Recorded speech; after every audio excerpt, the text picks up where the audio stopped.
Good morning, students. I am Rakesh Kumar, Assistant Professor Mathematics, Government College Nolgढ़. हमें BSc part first paper second की चौथी unit कर रहे हैं, यूनिट नंबर 4. कल हमने लेक्चर नंबर 26 किया था, बीटा एंड गामा फंक्शन के बारे में बताया और उससे रिलेटेड कुछ एग्जांपल्स, कुछ क्वेश्चंस किए थे. आज हम उसी को आगे बढ़ाते हुए, कल वाले लेक्चर में तो हमने गामा फंक्शन के बारे में पढ़ा था. आज का जो लेक्चर है उसमें बीटा फंक्शन होगा इस विशेषकर, और बीटा फंक्शन गामा फंक्शन के बीच में रिलेशन जो हैं उनसे रिलेटेड एग्जांपल्स हैं वो हम करेंगे. बीटा फंक्शन m तथा n के धनात्मक मानों के लिए for the positive values of m and n समाकलन integration from 0 to 1 x raise to power m माइनस 1 1 minus x raise to power n माइनस 1 dx बीटा फलन कहलाता है. इसे बीटा m, n से व्यक्त करते हैं, अर्थात integration 0 to 1 x raise to power m माइनस 1 into 1 minus x raise to power n माइनस 1 into dx is equal to beta mn. Note करने वाली बात यह है कि बीटा mn और बीटा nm दोनों इक्वल होते हैं. दैट मीन्स कॉम्यूटेटिव प्रॉपर्टी इसमें लागू होती है.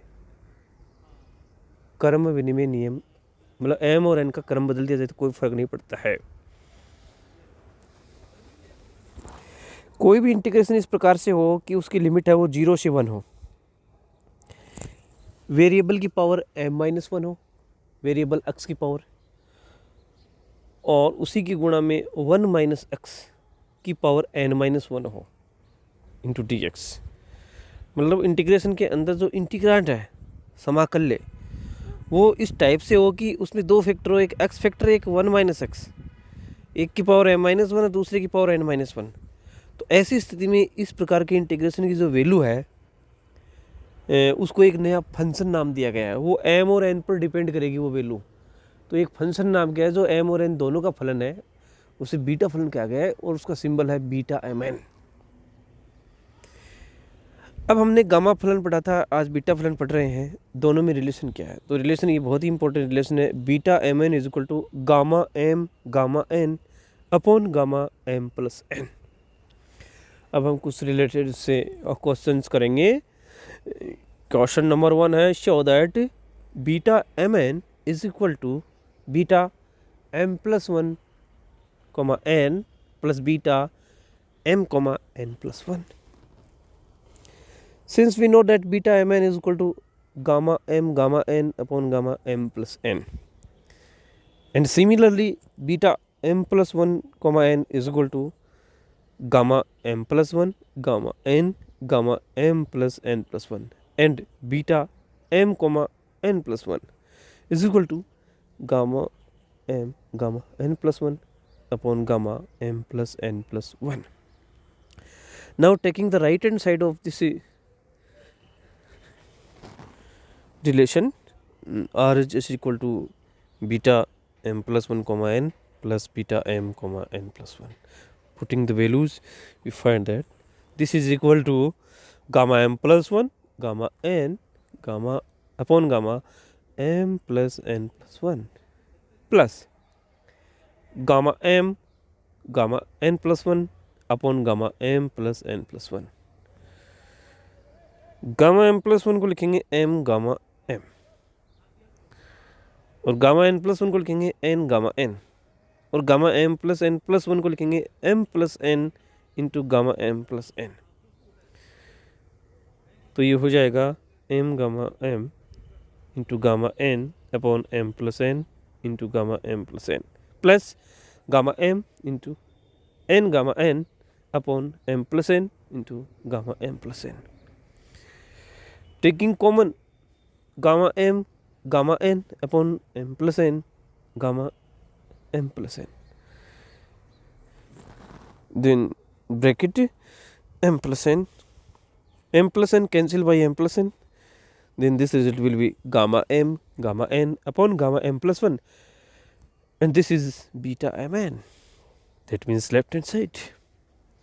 Question number 2. Show that beta mn is equal to integration from 0 to infinity x raised to power m minus 1 upon 1 plus x raised to power m plus n into dx. इसकी right hand side हम लेकर चलेंगे. Right hand side is equal to integration from 0 to infinity x raised to power m माइनस 1 upon 1 plus x raised to power m plus n into dx. इसमें हम एक substitute करेंगे. Put x equal to y upon 1 minus y, then dy is equal to 1 minus y into 1 minus y into minus 1 upon 1 minus y whole square into dy is equal to dy upon 1 minus y whole square. Implies that dy is equal to dx is equal to, implies that dx equal to 1 minus y whole power minus 2 dy. इसमें dx कर लेना इसमें, and limit vary from y equal to 0 to y equal to 1. Their integration will be is equal to integration from 0 to 1 y upon 1 minus y whole power m minus 1 into 1 minus y whole power minus 2 dy upon 1 minus y whole power minus 1 whole power m plus n. After solving we find that is equal to integration 0 to 1 y raised to power m minus 1 into 1 minus y raised to power 1 minus m minus 2 plus m plus n into dy is equal to integration 0 to 1 y raised to power m minus 1 into 1 minus raised to power n minus 1 dy, and this is equal to beta mn is equal to left hand side. Implies that beta mn is equal to integration 0 to infinity x raised to power m minus 1 upon 1 plus x raised to power m plus n into dx. Question number 3. Prove that integration from 0 to infinity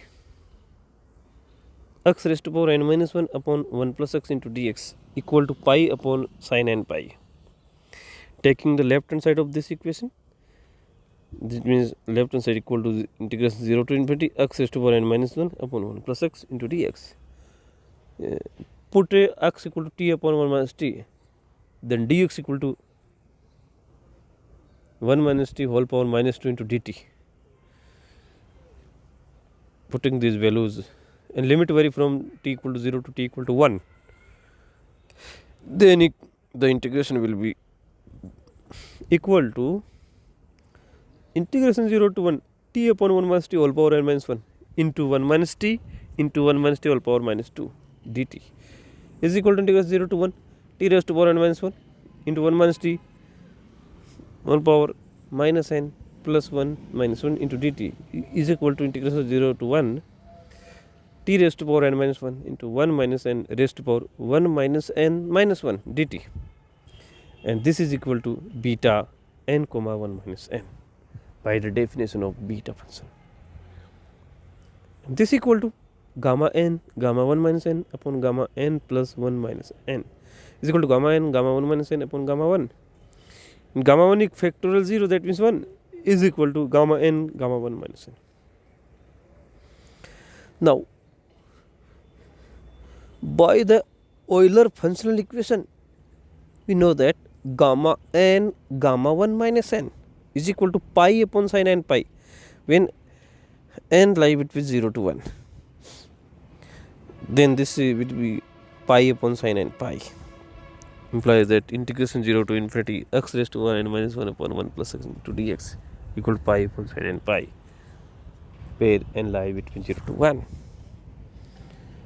Note, एक important चीज़ है, Euler फलनिक फलन है, Euler functional equation.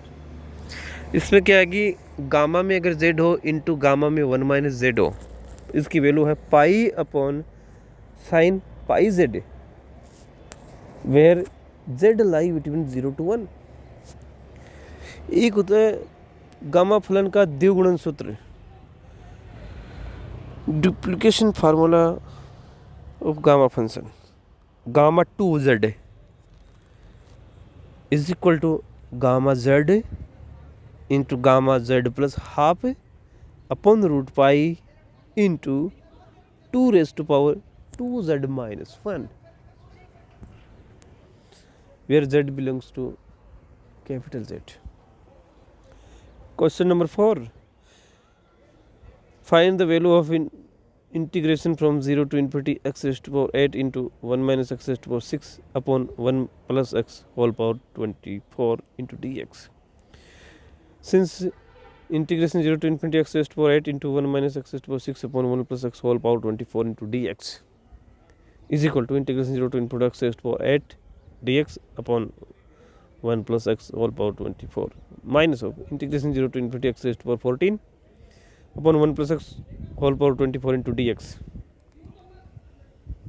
and this is equal to integration 0 to infinity x raised to power 9 minus 1 upon 1 plus x whole power 9 plus 15 into dx, minus integration from 0 to infinity x raised to power 15 minus 1 upon 1 plus x whole power 15 plus 9 into dx, and this is equal to beta 9 comma 15 minus beta 15 comma 9. But we know that beta mn is equal to beta nm. Then beta 95 will be beta 915 will be 159 is equal to beta 15 comma 9 minus beta 15 comma 9. This is equal to 0. Thank you.